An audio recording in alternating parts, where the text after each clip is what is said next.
Hello all, welcome to Thyview. Recent టైమ్స్లో one of the most celebrated movies Pushpa ప్రైమ్లో release అయింది. సుకుమార్ గారు ఒక ఇంటర్వ్యూలో మాట్లాడుతూ అండర్లైన్గా సినిమాకి 3-4 సబ్ప్లాట్స్ ఉంటాయి అని చెప్పారు. పుష్పాని ప్రైజ్ చేస్తూ సెల్వరాఘవన్ గారు ఒక ట్వీట్ చేశారు. అందులో ఆయన లవ్డ్ ద లిటిల్ న్యూయాన్సెస్ అని అన్నారు. నేను మూవీ రీవాచ్ చేసినప్పుడు కూడా నాకు ఎన్నో లిటిల్ న్యూయాన్సెస్, అసలు పార్ట్ 2 కోసం ఎందుకు వెయిట్ చేయాలనే దానికి రీజన్స్, పుష్ప మూవీలోని థీమ్స్ అండ్ డీటెయిలింగ్తో పాటు ఓవరాల్గా సుకుమార్ గారి రైటింగ్ ప్రాసెస్ గురించి కొన్ని ఇంట్రెస్టింగ్ పాయింట్స్ కనిపించాయి. అవి మీతో షేర్ చేసుకునే ప్రయత్నమే ఈ video. But before diving in, ఇలాంటి మూవీ అనాలిసిస్ వీడియోలు మీరు మిస్ అవ్వకుండా ఉండాలంటే మాత్రం సబ్స్క్రైబ్ చేసుకోండి. అలాగే పక్కన ఉన్న గంట కూడా కొట్టేశారనుకోండి, నేను వీడియో పెట్టగానే మీకు నోటిఫికేషన్ వచ్చేస్తుంది. ఇక లేట్ చేయకుండా వీడియోలోకి వెళ్ళిపోదాం. ఫస్ట్లీ, ఏ సుకుమార్ హీరో క్యారెక్టరైజేషన్. మనందరికీ తెలిసిందే సుకుమార్ గారి లీడ్ క్యారెక్టర్స్కి గ్రే షేడ్స్ ఉంటాయి అని. పుష్పలో ఆ ట్రైట్ని ఒక వంతు ఇంకా బోల్డ్గా ఎక్స్ప్లోర్ చేశారు. Pushpa is an anti hero. తనకు ఒక మోరల్ కాంపాస్ అంటూ ఏం ఉండదు. His morality is not neutral. దానికి పర్ఫెక్ట్ ఎక్స్ప్లెనేషన్, పుష్ప తను జాలరెడ్డి కంటే బెటర్ మ్యాన్ అనుకుంటూ ఉంటాడు. శ్రీవల్లిని జాలరెడ్డి ఇబ్బంది పెడదాం అనుకున్నప్పుడు పుష్ప సేవ్ చేస్తాడు కూడా. అలా క్యారెక్టర్స్ స్వార్థంతోనే ఉంటారు. ఆల్మోస్ట్ అందరూ గ్రే. కానీ పుష్పకి జాలరెడ్డికి థిన్ లైన్ డిఫరెన్స్ ఒకటి ఉంది. జాలరెడ్డి దృష్టిలో మగతనం అంటే వేరు, అదే పుష్ప దృష్టిలో మగతనం అంటే వేరు. అదే డ్యామ్ సీన్కి ముందు సీన్లో పుష్ప షర్ట్ ఇచ్చేటప్పుడు చూడొచ్చు. సుకుమార్ ఫిలిమ్స్ చాలా వరకు క్యారెక్టర్ డ్రివెన్ ఉంటాయి. క్యారెక్టర్ డ్రివెన్ అంటే ఆ సినిమా యొక్క కథ అంతా ఆ సినిమాలోని మెయిన్ క్యారెక్టర్ చేసే పనుల ద్వారా మారుతూ ఉండడం అనమాట. ఆర్య 2, జగడం, ఈ మూవీస్ అన్నీ అలానే ఉంటాయి కదా. ఇవొక రకమైన సినిమాలు అయితే ప్లాట్ డ్రివెన్ అనేది ఇంకో రకం. అందులో నేను ఒక్కడిని ఎగ్జాంపుల్గా తీసుకోవచ్చు. మరి పుష్ప అండ్ రంగస్థలం ఏ కేటగిరీ అంటారా? రంగస్థలం అయితే ఒక perfect mixture of character and plot driven cinema. Pushpa again pure character driven cinema. అందుకే Pushpa the rise, Pushpa the rule అనే టైటిల్స్ జస్టిఫై అవుతాయి. పుష్ప క్యారెక్టర్స్ గురించి నాకు అనిపించిన ఇంకొక ఇంట్రెస్టింగ్ థింగ్ ఏంటంటే they don't perform for an audience. Like Jagadam మూవీలో ఒక సీన్ ఉంటుంది. జీప్లో సీను మ్యూజిక్ ఆన్ చేస్తే లడ్డు ఆఫ్ చేసేస్తాడు. తర్వాత వచ్చే సెటిల్మెంట్ సీన్లో సీను లడ్డు కంటే కొంచెం హీరోయిక్గా బిహేవ్ చేసి పని పూర్తి చేశాక వచ్చి జీప్లో కూర్చొని మ్యూజిక్ ఆన్ చేస్తాడు. బట్ లడ్డు ఈసారి మ్యూజిక్ ఆఫ్ చేయడు. సీను ఆ సెటిల్మెంట్ని సింగిల్ హ్యాండెడ్గా హ్యాండిల్ చేసింది ఒక ఎలివేషన్ అయితే, దానికి కంటిన్యూషన్గా వచ్చే ఆ మ్యూజిక్ ఆఫ్ చేసే సీన్ ఆడియన్స్కి ఎక్స్ప్లిసిట్గా ఇదొక ఎలివేషన్ రా, ఐ నీడ్ ఏ విజిల్ అని చెప్పినట్టు ఉంటుంది. పుష్పలో కూడా ఒక సిమిలర్ సీన్ ఉంటుంది. మాస్క్ ఫైట్ కంటే ముందు పుష్ప కొండారెడ్డిని డ్రైవ్ చేసుకుంటూ వస్తాడు. అక్కడ ఫైట్ అయ్యాక జక్కారెడ్డిని కాపాడాక ఆ గ్రూప్ని పుష్ప లీడ్ చేస్తున్నట్టు, కొండారెడ్డి ప్లేస్ తను రీప్లేస్ చేసినట్టు జీప్లో కూర్చుంటాడు. అందరికంటే ముందు ఒక లీడర్లా నడుచుకుని వచ్చే షాట్ మీరు గమనిస్తే అది మూవీలో one of the crucial moments. దాన్ని స్లోమో పెట్టో లేదా డ్యూరేషన్ పెంచో ఒక విజిల్ మూమెంట్లా డిజైన్ చెయ్యొచ్చు. బట్ సుకుమార్ ఫాస్ట్ కట్స్తో చాలా స్పీడ్గా సీన్ని కంప్లీట్ చేసేస్తారు. విజిల్ వర్ది సీన్ని స్టోరీలో ఆర్గానిక్గా పెట్టేసి జనాలు గమనించేలా రాశారు. నెక్స్ట్, ఈ మూవీలో ఉండే థీమ్స్ అండ్ సింబల్స్ అనేవి ఫిలిం మేకింగ్లో చాలా important.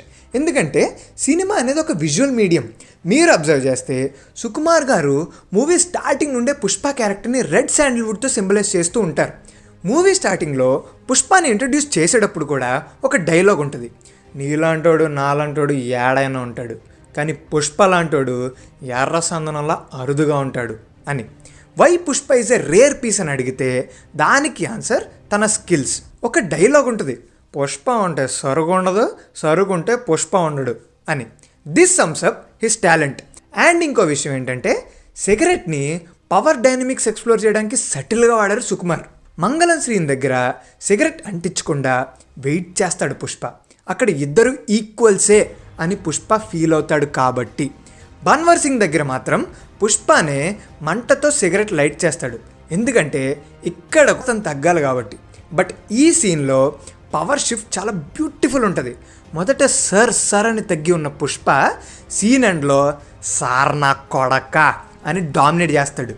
Coming to the themes of Pushpa, ego, greed, masculinity లాంటి ఎన్నో సబ్ థీమ్స్ని కవర్ చేసిన మూవీని డ్రైవ్ చేసే ఇంపార్టెంట్ థీమ్ అయితే identity. What defines your identity అనే క్వశ్చన్కి ఒక థాట్ఫుల్ ఆన్సర్ ఇచ్చారు సుకుమార్. మీరే ఆలోచించండి, ఎవరికైనా పుట్టుకతో ఫ్రీగా వచ్చేదేంటి? తన ఐడెంటిటీ. ఫ్యామిలీ నేమ్ అన్నమాట. మీరు సెకండ్ టైం చూసేటప్పుడు అబ్జర్వ్ చేస్తే మూవీలో చాలా చోట్ల పుష్పని కూల్నా కొడక అని అంటూ ఉంటారు మిగతా క్యారెక్టర్స్ అన్నీ. అండ్ పుష్పకి అలా పిలువబడ్డం అస్సలు ఇష్టం ఉండదు. వాళ్ళు కూలీలు అని కారు ఎక్కించుకోకపోతే కొత్త కారు కొంటాడు. 5 లక్షలు తీసుకుంటే కూలోడ్ అవుతామని చెప్పి 4% తీసుకుని పార్ట్నర్ అవుతాడు. పుష్ప ఏ సిచ్యువేషన్లో అయినా నెగ్గుకుని వచ్చే టైప్ క్యారెక్టర్. కానీ ప్రతి ఒక్కరికి ఏదో ఒక వీక్నెస్ ఉంటుంది. లాఠీలు విరిగిపోయేలా కొట్టిన మొహంలో నవ్వుపోదు. తనకి శరీరం మీద కొట్టే దెబ్బ కన్నా మనసు మీద కొట్టే దెబ్బే గట్టిగా తగులుతుంది. అలా మనసులో చిన్నప్పటి నుంచి పాతుకుపోయిన ఎమోషన్ ఒక్కటే, తను ఉత్త పుష్పరాజే అనొక ఫీలింగ్. ఐడెంటిటీ లేకపోవడం అన్నమాట. తన ఐడెంటిటీని క్వశ్చన్ చేసిన ప్రతిసారి తను వల్నరబుల్ అవుతాడు. ఐ మీన్ ఈజీగా హర్ట్ అవుతాడు. మూవీలో ఇందాక అండర్లయింగ్ ప్లాట్ ఒకటి, పైన కనబడే ప్లాట్ ఇంకొకటి అన్నాను కదా. సో సుకుమార్ సార్ రైటింగ్ గురించి కొంచెం మాట్లాడుకుందాం. రంగస్థలంలో మెయిన్ థీమ్ ఆర్ కథ మొత్తం జరగడానికి రీజన్ కుమార్ బాబుది తక్కువ కులం అవడం అండ్ తను ఒక వేరే కులం అమ్మాయిని ప్రేమించడం. అది జీర్ణించుకోలేని దక్షిణామూర్తి కుమార్ బాబుని చంపించేస్తాడు. అయితే ఇక్కడ మనం బయట కనపడే కథ వేరు. It's about politics in the village and దాన్ని చాలా కమర్షియల్గా డీల్ చేశారు. అలానే వన్ నేను ఒక్కడనే కూడా బయటికి గోల్డెన్ రైస్ అనే దానికోసం దాని చుట్టూ జరిగే మిస్టరీని అన్ఫోల్డ్ చేయడం. కానీ డీప్ డౌన్ ఆ కథ గౌతమ్ వాళ్ళ పేరెంట్స్ని మిస్ అవ్వడం. ఇది గుర్తుపెట్టుకోండి. సో సుక్కు సార్ ఇక్కడ బయటకు ఒక కమర్షియల్ స్టోరీ అంటే పుష్పరాజ్ రైజ్నే చెప్తున్నా డీపర్ లేయర్లో తను చెప్పాలనుకున్న ఎమోషన్ పుష్పకుండే ఐడెంటిటీ క్రైసిస్. అసలు పుష్పరాజ్ అనేటోడు ఎదగడానికి నీడ్ ఎలా బిల్డ్ చేశారు? ఆ ఫ్లాష్ బ్యాక్ నుంచే. తనకి చెందినవన్నీ లాగేసుకున్నారు, ఇంట్లో వస్తువుల నుంచి తన ఐడెంటిటీ వరకు. పుష్ప చిన్నప్పుడు తన తండ్రి తనకొక ఫోటో ఉన్న లాకెట్ ఇచ్చారు, కానీ అది కూడా లాగేసుకున్నారని చెప్తాడు. ఇది గుర్తుపెట్టుకోండి. ముల్లేటి పుష్పరాజు అని క్లాస్లో చెప్పే సీన్లోనే కదా ఇంటి పేరు లాగేసుకున్నప్పుడు తన షోల్డర్ అలా పెట్టేసి ఒక స్టేట్ ఆఫ్ మైండ్లోకి వెళ్ళిపోతాడు. సో ఇక్కడ సుక్కు రాసుకున్న elevations and smuggling scenes brilliant ఉంటాయి. స్టార్టింగ్లో స్మగ్లింగ్ సీన్స్ కానీ దొంగలు దాచే సీన్స్ కానీ టూ గుడ్ ఉంటాయి. ఈ షాట్ చూసారా? తను చెట్టు వేర్లు స్ట్రాంగ్ ఉన్నాయని ఇక్కడే రియలైజ్ అవుతాడు.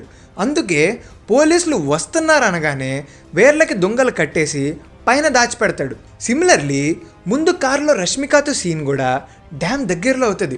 శ్రీవల్లి స్టెప్ కూడా ఆ వాటర్లోనే చేస్తాడు. సుక్కు ఈ ప్లేసెస్ని ముందే చూపించేసి మనకి సబ్కాన్షియస్గా రిజిస్టర్ చేశారు. ఇలా ఎన్వైర్న్మెంట్ ఆర్ సెట్టింగ్ని ఫెమిలియరైజ్ చేశారు కాబట్టి ఈ సినిమా సీన్స్లో అయినా నెక్స్ట్ పార్ట్లో అయినా ఈ లొకేషన్స్లో మళ్ళీ ఏదైనా డ్రామా చోటు చేసుకుంటే జనాలు ఇమీడియట్గా గుర్తుపట్టేస్తారు అని. డ్యామ్ సీన్లో గోవిందప్ప సీరియస్గా పుష్పని మందలిస్తాడు. నువ్వు చేసే యుద్ధం ఏంటో నీకు అర్థం అవ్వట్లేదు, ఎంత ఎదుగుతావో అంతే పడతావని. పుష్ప ది రైజ్లో కూలోడ్ నుంచి సిండికేట్ హెడ్లాగా రైజ్ అయ్యాడు. బట్ ద రూల్లో దేశాన్ని ఏలేస్తాడా లేదా ఏలాలనుకుంటూనే పడిపోతాడా అనేది చూడాలి. పడిపోతాడా అని ఎందుకంటున్నా అంటే పుష్ప ది రూల్లో అతనికి అగెయిన్స్ట్గా ఉండే క్యారెక్టర్స్ లిస్ట్ చూడండి. రివెంజ్ కోసం వెయిట్ చేస్తున్న దాక్షాయిని, తన పొజిషన్ని తిరిగి పొందాలని చూస్తున్న మంగళం శ్రీను, కక్ష తీర్చుకోవాలని వెయిట్ చేస్తున్న జాలరెడ్డి, ఇక ఫైనల్లీ పుష్ప అంతు చూడాలి అనేంత కోపంతో ఎదురు చూస్తున్న బన్వర్ సింగ్ షెకావత్. మరి ఇంతమంది తనని సింహాసనం నుంచి దించాలని చూస్తున్నారు. ఈ పోరులో పుష్ప గెలుస్తాడా లేదా ప్రయత్నిస్తూ ఓడిపోతాడా? దాని గురించే వెయిట్ చేయాలి. సింహాసనం అంటే గుర్తొచ్చింది, జక్కారెడ్డిని సేవ్ చేసి ఇంటికి వచ్చాక అక్కడ సిండికేట్ మీట్లో ఎంపీ పక్కనే ఒక సింహాసనం లాంటి కుర్చీ ఖాళీగా ఉంటుంది. దాని పక్కనే పుష్ప నిల్చుని మాట్లాడుతూ ఉంటాడు. అతని నెక్స్ట్ టార్గెట్ ఆ సింహాసనంలో కూర్చోవాలని. జక్కారెడ్డి తనకి హెల్ప్ చేసే ఛాన్సెస్ ఎక్కువ ఉన్నాయి. పుష్పకి ఎంత ఈగో ఉందో బన్వర్కి కూడా అంతే ఉందని చెప్పొచ్చు. తనని పుష్ప కలిసిన ఫస్ట్ సీన్లో పుష్ప అండ్ బన్వర్ వైట్ కాస్ట్యూమ్స్లో ఉంటారు. తనని ఉద్దేశించి మాట్లాడేటప్పుడు సర్ అనలేదని అంత రాద్ధాంతం చేస్తాడు బన్వర్. అదే కాకుండా పోలీస్ ఇంకా క్రిమినల్ సేమ్ కలర్ క్లోత్స్ వేసుకున్నారని ఇంకా హర్ట్ అవుతాడు బన్వర్. డ్యామ్ సీన్లో గోవిందప్ప వైట్ వేసుకుని ఉంటే పుష్ప బ్లాక్లో ఉంటాడు, కానీ లాస్ట్ సీన్లో పుష్ప వైట్లో ఉంటే బన్వర్ బ్లాక్లో ఉంటాడు. ఈ కలర్ ఎక్స్చేంజ్ ఆ క్యారెక్టర్స్ ఇంటెన్షన్ని చూపిస్తుంది. గోవిందప్ప మంచి చెప్దామని చూసినా వినిపించుకోడు పుష్ప, కానీ చివర్లో చాలా శాడిస్ట్ అయిన బన్వర్తో పోరులోకి దిగుతాడు. నెక్స్ట్ పార్ట్లో వీళ్ళిద్దరి ఫేస్ ఆఫ్ చాలా ఇంట్రెస్టింగ్ ఉండబోతుంది. ఇంకో విషయం గమనించారా, ఈ పాటలో క్యారెక్టర్స్ ఇంట్రడ్యూస్ అయ్యే ప్రతిసారి వెనకాల వాళ్ళ పేరు వచ్చి ఆ క్యారెక్టర్ గురించి కొన్ని లైన్స్ కేశవ్ చెప్తాడు. సో ఇలాంటి నెరేటివ్ స్టైల్ని మార్టిన్ స్కార్సెసే గారు గుడ్ ఫెల్లాస్ అనే సినిమాలో యూజ్ చేశారు. ఆ తర్వాత చాలామంది చాలా సినిమాల్లో వాడారు. ఇది చాలా ఫేమస్ టెక్నిక్ అనమాట. అండ్ సుకుమార్ కూడా మనలానే గుడ్ ఫెల్లాస్ మూవీకి పెద్ద ఫ్యాన్. పుష్పలో దాక్షాయిని బ్లేడ్ నోట్లో పెట్టుకుని సునీల్ పైన కూర్చొనే సీన్ గుడ్ ఫెల్లాస్లో వేకప్ హెన్రీ సీన్కి ఒక బ్యూటిఫుల్ హోమేజ్. ఇంకా ఎన్నో క్లాసిక్ ఫిలిమ్స్కి పుష్పకి ప్యారలల్స్ ఉన్నాయి. మీరేమన్నా గమనించుంటే కింద కమెంట్ చేయండి. సో ఇందాక సుకుమార్ మూవీస్లో 1 మూవీ ప్యారలల్స్ తీసాం కదా. ఔటర్ లేయర్లో స్టోరీ గోల్డెన్ రైస్ గురించి, బట్ డీప్ డౌన్ హీరోకి కావాల్సింది తన ఐడెంటిటీ. తన అమ్మ నాన్నలు ఎలా ఉంటారు, తన తండ్రి సాధించింది ఏంటి, ఎలా తన ఐడెంటిటీని డిస్కవర్ చేశాడు అనేది చాలా ఎమోషనల్గా చెప్పారు. ఇక్కడ పుష్పలో హాస్పిటల్లో ఎమోషనల్గా ఉన్నప్పుడు తను ఒక మాట అంటాడు, మా నాన్న నాకు చిన్నప్పుడు మెడలో బంగారం చైన్ వేశారు, అందులో నాది మా నాన్నది ఒక ఫోటో ఉంది అంటాడు. ఎండ్లో బన్వర్ తన ఐడెంటిటీని క్వశ్చన్ చేసినప్పుడు తను బ్లడ్ని ప్రూఫ్గా చూపించి నా ఒంట్లో పారే మా నాన్న రక్తం అని అంటాడు. బట్ సరిగ్గా చూస్తే తన ఐడెంటిటీకి ప్రూఫ్ ఉంది. వాళ్ళ నాన్న ముల్లేటి పుష్పరాజు మెడలో వేసిన ఆ బంగారం చైనే తన ఐడెంటిటీ. కాకపోతే మనకి ఆ ఫేస్ రివీల్ కానీ ఏమీ చేయకుండా పార్ట్ 2కే దాచుకున్నారు సుక్కు సార్. ఇక్కడ పుష్పరాజ్ వల్నరబుల్, అది కూడా ఈ విషయంలోనే అని తన అన్న అజయ్కి అండ్ బన్వర్కి తెలుసు. అండ్ అజయ్ ఇంటికి వెళ్ళిన ప్రతిసారి 0 యాక్సెప్టెన్స్ ఉంటుంది. గేట్ కూడా దాటి ముందుకు వెళ్ళలేరు. బేసిక్గానే సుకుమార్ ఎండింగ్లు అంటే కళ్ళలో నీళ్లు పెట్టించేలా ఉంటాయి. ఇది ఇంకా సెకండ్ ఇంటర్వెల్ కాబట్టి మనకి తెలిసింది సగం కథే, ఇంకా సగం కథ మిగిలింది. అసలు లాస్ట్లో చేసే ఛాలెంజ్ కూడా సాలిడ్ ఉంటుంది. వెళ్ళిన సరుకు వెళ్తూనే ఉంటుంది, వచ్చిన డబ్బులు వస్తూనే ఉంటాయి, పైసా రాదు, ఆ సర్ అనేది మాత్రమే మిగులుతుందని బన్వర్కి ఛాలెంజ్ చేస్తాడు పుష్ప. బట్ బన్వర్ ముందు పోలీస్ లెక్క కాదు, చాలా బ్రూటల్ అండ్ షార్ప్. తను పుష్పని ఛాలెంజ్ చేయగలిగే ఏకైక ఆపోజిట్ ఫోర్స్. ముందు కూడా చూసుకుంటే మంగళ శ్రీనికి కానీ కొండారెడ్డికి కానీ పుష్ప ఎక్కడా భయపడ్డు. అందుకే ఆ సీన్ కూడా ఉంటుంది, ఇప్పటి వరకు నేను నీకు భయపడను అని నీకు మాత్రమే తెలుసు, ఇప్పుడు అందరికీ తెలుసు అని మంగళం శ్రీనితో అంటాడు. కానీ బన్వర్ ఎవ్వరికీ భయపడింది లేదు. ఈవెన్ పుష్ప ఆ రేంజ్ వార్నింగ్ ఇచ్చాక ఈవిల్ స్మైల్ ఇస్తాడు కానీ భయపడ్డు. వాళ్ళిద్దరి మధ్య ఫేస్ ఆఫ్ అప్పుడు డిఓపి క్యూబా ఫ్రేమింగ్ కెవ్వుంటుంది. ఇద్దరి మధ్య నిప్పు రాజుకుంది అని సుకుమార్ చెప్పాలనుకున్నది విజువల్స్తో ప్రాపర్గా కన్వే చేశారు క్లైమాక్స్లో. సో పార్ట్ 2కి పుష్పాది రైజ్లో అన్నీ సెట్ చేసుకున్నారు. వాటి పే ఆఫ్స్ ఎలా ఇస్తారో చూడాలి. నరేటర్ కేశవతో సినిమాని స్టార్ట్ చేశారు కాబట్టి ఎలివేషన్ సీన్స్ని చాలా ఆర్గానిక్గా రాసుకోగలిగారు సుకుమార్ సార్. ఎందుకంటే ముందు నుంచి కూడా పుష్పాని అడ్మైర్ చేస్తాడు కేశవ. సో దేశాన్ని ఏలేస్తాడు అని నమ్ముతున్న అతని పర్స్పెక్టివ్ నుండి పుష్ప ఏది చేసినా హీరోయిక్గా ఉంటుంది అనమాట. బట్ ఈ నరేషన్ అంతా ఎవరికి, కేశవ ఈ స్టోరీ ఎవరికి చెప్తున్నాడు, పోలీసులకా లేదా ఆడియన్స్కా, ఫ్యూచర్ జనరేషన్ కిడ్స్కి ఏమైనా చెప్తున్నాడా లేదా ఇంకేమైనానా, అది మనకి పార్ట్ 2లోనే తెలుస్తుంది. అలానే లాస్ట్లో వచ్చే సాంగ్ ఎంతమందికి నచ్చింది, చాలా పవర్ఫుల్గా ఉంది కదా, అందులో చాలా మీనింగ్ ఉంది. మీకోసం మేము ఆ సాంగ్ లిరిక్స్ని ఇంకొక సెపరేట్ వీడియోలో ఎక్స్ప్లెయిన్ చేస్తాం. ఆ బెల్ ఐకాన్ కొట్టేశారనుకోండి, ఇలా మేము వీడియో పెట్టగానే మీకు అలా ఆ నోటిఫికేషన్ కూడా వచ్చేస్తుంది. So that's the video guys. ఈ వీడియో నచ్చితే మాత్రం ప్లీజ్ లైక్ చేయండి, షేర్ చేయండి అండ్ సబ్స్క్రైబ్ చేయడం మాత్రం మర్చిపోకండి. మళ్ళీ చెప్తున్నాం, సబ్స్క్రైబ్ అదే కొట్టండి. మళ్ళీ కలుస్తాం. బాయ్.